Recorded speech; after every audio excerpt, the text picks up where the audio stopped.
What's going on? What's going on? You boy STEEZYXSQUABO in the building. What's going on, YouTube? It's your boy STEEZYXSQUABO in the building, and today I'm with my partner in crime once again, my brother Noah Boelt, aka DJSQUABO. How you feeling, my brother? I'm feeling great. How are you? Man, I'm feeling good. You know, another episode of TeamSqueezy, STEEZYXSQUABO, back at it once again. And today I want to talk about the most slept on team when the NBA returns. My most slept on team in the NBA this season is a team that was in the Western Conference Finals last season, and no, not the Golden State Warriors. I'm talking about the Portland Trail Blazers. A team that's led by Damian Lillard, a guy who's eliminated two teams, like you always say, two teams from the playoffs with this dagger against Paul George and the Oklahoma City Thunder 2 years ago, and then his dagger against the Houston Rockets, I think back in 2015 when he was a youngin in this league. Yes, I'm talking about the Portland Trail Blazers. During this 4-month hiatus, they've had so much time to get healthy. Jusuf Nurkic, he's a very underrated center, and he's been injured all year long. Hassan Whiteside has done a spectacular job in his absence, but now with Jusuf Nurkic coming back, you have Hassan Whiteside coming off the bench. Carmelo Anthony, he's been playing spectacular all year long. Definitely a candidate for 6th man of the year. They traded for Trevor Ariza at the deadline. CJ McCollum has still been doing his thing. Damian Lillard is having a career year. Who else is this team at? Zach Collins. I almost forgot about Zach Collins. He's also coming back from injury. And this team is currently out of the playoff picture, but with the NBA allowing teams to play 8 to 10 regular season games before the playoffs start, I think Portland is a very scary team to look at. I'm not saying that they're a real threat to the Los Angeles Lakers in the first round if that was to happen, but I just think that they'd definitely be able to give the Lakers a run for their money. Damian Lillard, he even said it himself. He said that he sees the Blazers beating the Lakers in a playoff series, and as we know, Damian Lillard, he's very confident. They call him Dame Time for a reason, and he's an assassin. He's a very great player. He's an MVP caliber player, and I like Portland. Okay. No, let's get into it for you. Who do you think is a very slept on team once the NBA resumes? You know, Calvin, I really like what you had to say about Portland. One, to your credit, another reason why I would really like Portland if I were you would be because if they get in the playoffs, there's a chance that there's going to be a playing bracket with that 9 seed, right? And in order for the 9 seed, if they're within 4 games of the 8 seed, when the 8 regular season games come to a close, they're going to have to play. They're going to have to win 2 games versus Memphis, whereas Memphis would only have to win 1. So they'd have to win 2 in a row, meaning they'd be hot heading into the playoffs. And that'd be scary for me as a Lakers fan. So I agree with you there. I think Portland's a team that's being slept on, but they're not my number 1 team being slept on. Our number 1 team being slept on is a team that didn't get quite as far as Portland did last year in the playoffs.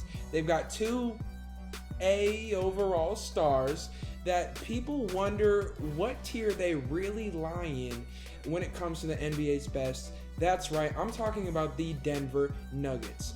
Everyone has talked about this offseason in the NFL, and I'm a football guy. I'm going to talk a little bit of football. So everyone has talked about how in the NFL, teams like the New York Giants are going to struggle next year because they have a new head coach in Joe Judge.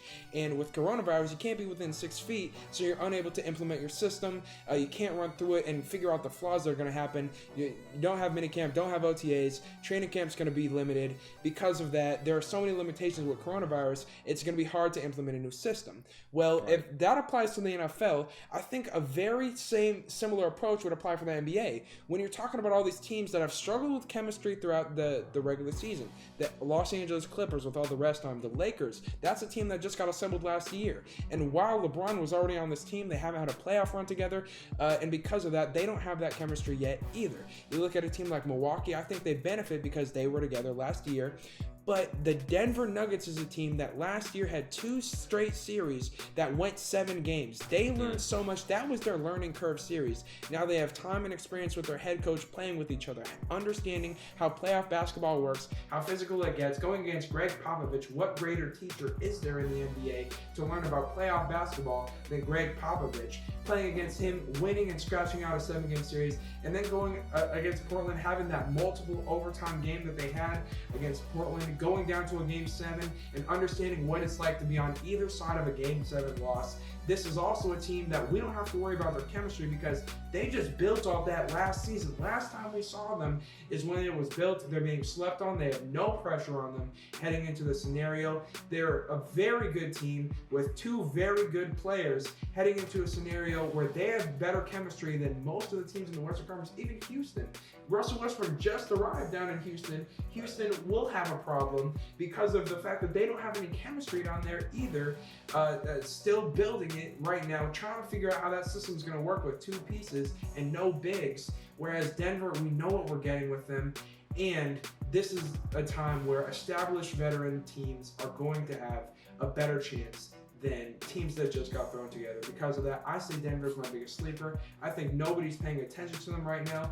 I think based on the chemistry that they've already had, a lot of teams are going to come back rusty. I don't think Denver comes back rusty. I think they come back high. That's why Denver's my number one team being slept on. Wow.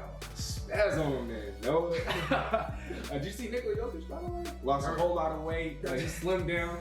I was supposed to say that, but I forgot. Well, you know, I got you. He's unrecognizable. I didn't know it was him. I know. I seen the post that went viral, and I was just like, no way, that's Nikola Jokic. Right. I love the pick. No, I love the pick. Denver, I think they're a slept-on team, but I still gotta stick with Portland just because of everything that I said. Damian Lillard, I think he's a better player than Nikola Jokic. And when you look at teams that succeed in the playoffs, usually the teams with the upper tier stars, with the 5-star stars, usually tend to win out. Just like last season when Denver played Portland, no one saw Portland winning a 7-game series just because Denver, they had home court advantage and they had a more complete team. But Damian Lillard, being the player that he is, being the assassin that he is, being that he's a better player than Nikola Jokic, he was able to will the Blazers over the Nuggets. But with that being said, I like both of these teams. These are two sleeper teams. I'm still gonna stick with Portland. Once again, let us know in the comments below, who's your guys' sleeper team once the NBA resumes next season. I got Portland. My brother right here got Denver. And show him some love. Subscribe to his channel if you haven't already. That's it for your third installment of Team Squeezy. Team Squeezy out.